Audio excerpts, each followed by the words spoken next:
Sveikas, lauvas! Tātad neliels ieskatiņš no manis, kas sagaidīja horoskopu zīmi. Tātad lauviņas 2021. gadā. Tātad pastīsimies, ko jums eņģeļi vēlas teikt lauvas 2021. gadam. Paskatīsimies tūlīt. Paskatīsimies, lauvas, ko jums vēlas teikt eņģeļi 2021. gadām. Arī lauvām tātad ir sakrālā čakra, kam ir jāpievērš uzmanība. Tātad lauvas atbrīvojamies tātad un padomājam par to, kādas enerģijas, tātad kāds ēdiens jums neliek justies labi. Ir jāpadomā par to, teiksim, attiecībās, cilvēkos, stāvokļos un visu par to, kas jums liek justies labi un kas nē. Jāatbrīvojas ir no tā, kas jums neliek justies labi. Arī ēdiena ziņā tātad nākamā gadā jāpievērš uzmanība, jo, saudzējiet savu iekšējo būtību, savus sajūtas, jā. Citu dēļ mums nav jāupurējās, savu sajūtu dēļ, kāda cita dēļ, ja jūs nejūtaties labi, jums tas arī ir jāpasaka, lai tas otrs zina un padomājam tātad par sevi.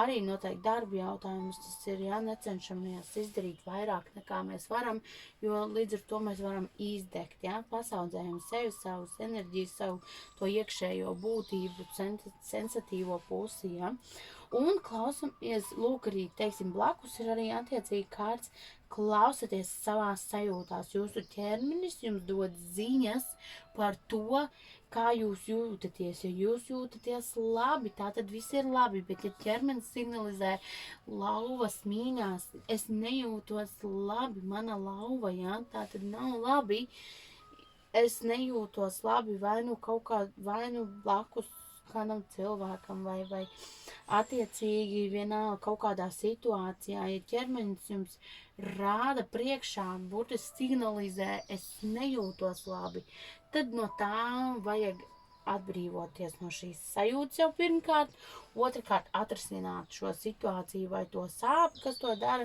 Tā arī var būt pārtika, ja jūs lietojat kādu pārtiku nejūtaties labi, tad tas nozīmē, ka ir jāpamaina savs ēšanas ritms, pārtika, ko mēs izvēlamies. Tie arī var būt cilvēki, ja jums pilnīgi ir tā, ka es negribu šo cilvēku savā riņķī apkārt, es tiešām negribu, tad nevajag. Jūs ļoti labi jutīsiet paši, tātad sajutīsiet, ko jums vajag un ko jums nevajag. Tātad pastīsimies, ko jums saka tāro kārtas lauvas, Tātad lauvas, ko jūs sakat? Lauvām 2021. gadā, kas viņām būtu jāzina, visi tie, kas klausās lauvas, kas viņām būtu jāzina 2021. gadā. Tātad pastīsimies. Lūk, cik pilnīgi tipiski lauvai mēs arī ir lūks parādījuši šī kārtas, ar lauvu.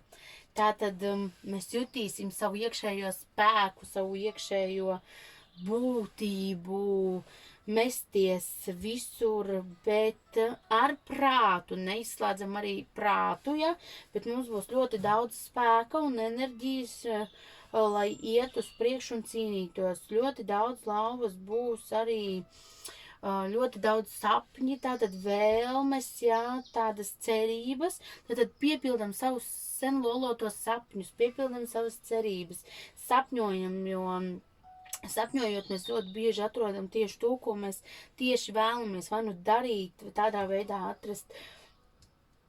Bet vēl arī lauvām ir tas, kad, teiksim,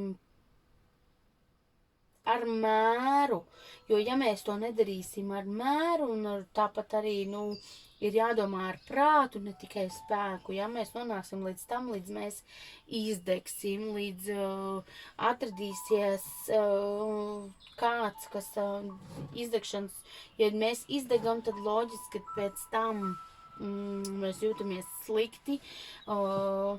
Lauvām ir ļoti daudz arī jāpadomā par cilvēkiem savu riņķi, jo atklāsies ļoti daudz nodevības, jā, tātad tas var būt arī cilvēkos, tas var būt partnerattiecībās. Jāpadomā ir par to, kādi cilvēki ir riņķī, jo jutīsimies, tādi, līdz ar to nesagrauties, nepilnībā sagraut, bet vienkārši tādi, nodoti, tā kā tiešām, jā, iedur dunci mugurā un tādi mazliet depresīvi, ne depresīvi, bet tādi, jā. Tāpēc jāpadomā ir laikus par to, tas ir arī par šīm te no eņģeļu vēstījumu, jā, par iekšējām sajūtām, klausam savam ķermenim, nepārstrādājāmies par daudz, nedaram par daudz, nelecam par augstu, daram tik, cik mums vajag, tāpat ar cilvēkiem izejam varbūt uz kvalitāti attiecībās, jebkurās attiecībās, gan partnerattiecībās, gan nevis uz kvantitāti, jā, tātad domājam un izvēlamies, ar kur mēs ko darām. Tātad tas ir īsumā no manis Vislavas. Ja vēlies individuālu, tādu plašāku, teiksim, lai mēs izskatām vai te horoskopu zīmi tieši vai individuālo personību kā cilvēku, ja, tad raksti man vai uz e-pastu fortuna@inbox.lv vai arī raksti FB lapā Fortuna man vēstuli un tur mēs visu sarunāsim. Tas arī no manis būs viss. Tātad, ja, lai jums viegli paiet vecais un ar jaunām un svaigām emocijām atnāk jaunais. Paldies jums, manas lauviņas! Atā!